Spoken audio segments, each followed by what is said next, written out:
চাশালো information and culture ডিপার্টমেন্টে Matabari RD block ni thanchalo aji jangmabai saltani bagi chengjaka Maharani Jol Utsav 2026 panda jati dharmosonge asalni pandana chengsai rekha mantri Pranajit Sinha Roy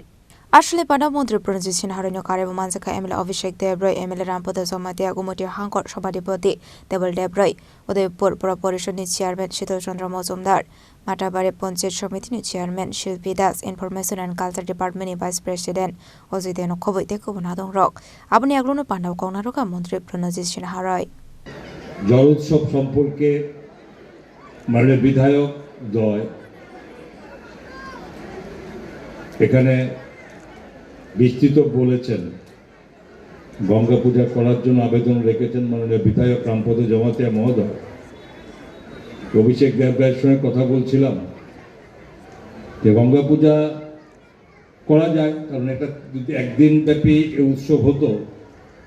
এখন 3 দিনে এই উৎসব পৌঁছেছে এবং যাকে যে উদ্দেশ্য নিয়ে এই উৎসব করা, যে জল উৎসব বলতে জলের সঙ্গে তো মা গঙ্গার যুক্ত, মা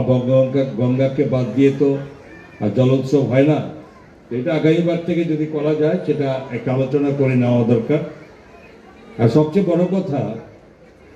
যে মহারানী জল উৎসবে আমার সৌভাগ্য হয়েছে যে আমি যে বেশ কয়েক বছর এবং কয়েকবার এখানে আসার সুযোগ হয়েছে। বিশেষ করে বিধায়ক অভিষেক দেবরায় বিধানসভা বিধায়ক হওয়ার পর এই তৃতীয়বার এই উৎসব হচ্ছে এবং তৃতীয়বারই আমি এখানে আমার থাকার সৌভাগ্য হয়েছে। এর আগেও আমাদের 2018 সালে ভারতীয় জনতা পার্টি সরকার আসার পরে আমি সেখানেও আরও বোধহয় 2বার আসার সুযোগ হয়েছিল আমার। আমি যদি সেদিকে তাকিয়ে দেখি এবং আজকে আমি এই অনুষ্ঠানের আসার প্রবেশ মুখে আমি আটকে গেলাম, কারণ এখানে আমি দেখেছি বিশাল এক র্যালি, যেটা আমি আগে কখনো দেখিনি। যে বিশাল র্যালি মানে সেই র্যালিতে সমস্ত অংশের মানুষ আমি দেখেছি, উপজাতি অংশের সমস্ত মেয়েরা, ছেলেরা এবং সব সম্প্রদায়ের মানুষের একটা সংমিশ্রণ, যে আজকে এই মহারানী এই জল উৎসবকে অন্যতম মাত্রায় পৌঁছেছে। এবং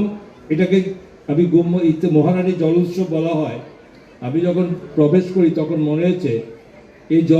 এই মহারানী জল উৎসবকে এটা মহারানীর জল মহোৎসবে এটা পরিণত করে চাইব। তো প্রশ্ন হচ্ছে যে এই জায়গাতে এটা স্বাভাবিকভাবে এটা ভাবতে হবে আমাদেরকে, যে আমরা খুব গর্বের সঙ্গে বলি, যেটা আমাদের মাননীয় বিধায়কও বলেছেন, যে দেশের আমরা যে ভারতবর্ষ এই ঐতিহাসিক মানে বহু বৎসরের এই ভারতের এই সংস্কৃতির মধ্যে দেশে আমরা বহু সম্প্রদায়ের মানুষ, বহু ধর্মের মানুষ আমরা একসঙ্গে বসবাস করি। উদয়পুর শিবের আজিমি ককঠুম চেনি খরাং।